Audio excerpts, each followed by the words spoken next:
पहले से ज्यादा लगे ना चॉकलेटी,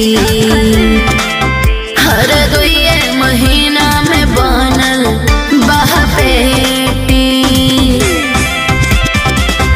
नैहरा में रहलू टूटी टिहरी, ससुरवा में गोटैलू हे जान।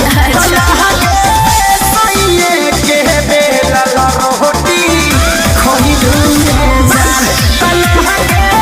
सैये के बेलल रोटी खइलू हे जान। अच्छा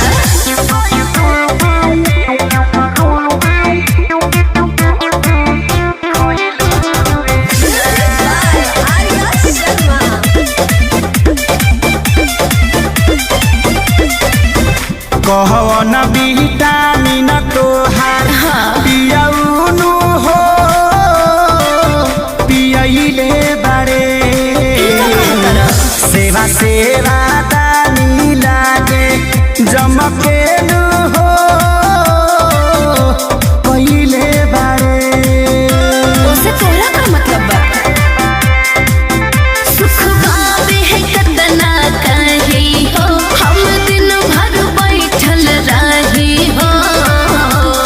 का बुझला शारदा कपूर जैसा हुन बोल कैसे हो गइलू रे जान। लागे सैये के बेलल रोटी खइलू रे जान। लागे सैये के बेलल रोटी खइलू रे जान।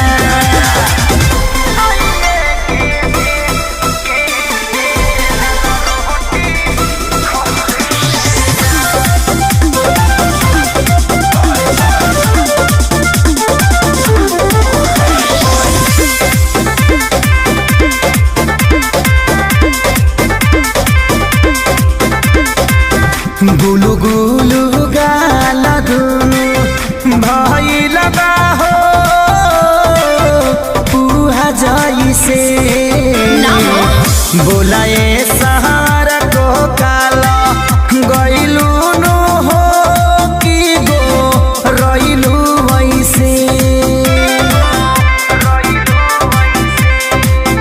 हर सोनू के करदानी के ई पानी है जवानी के।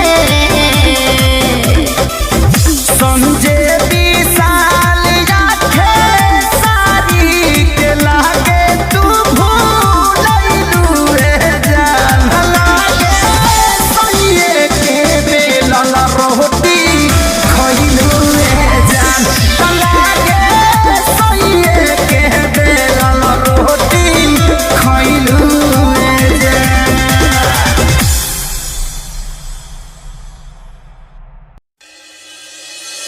DJ Deepa DM News D M Music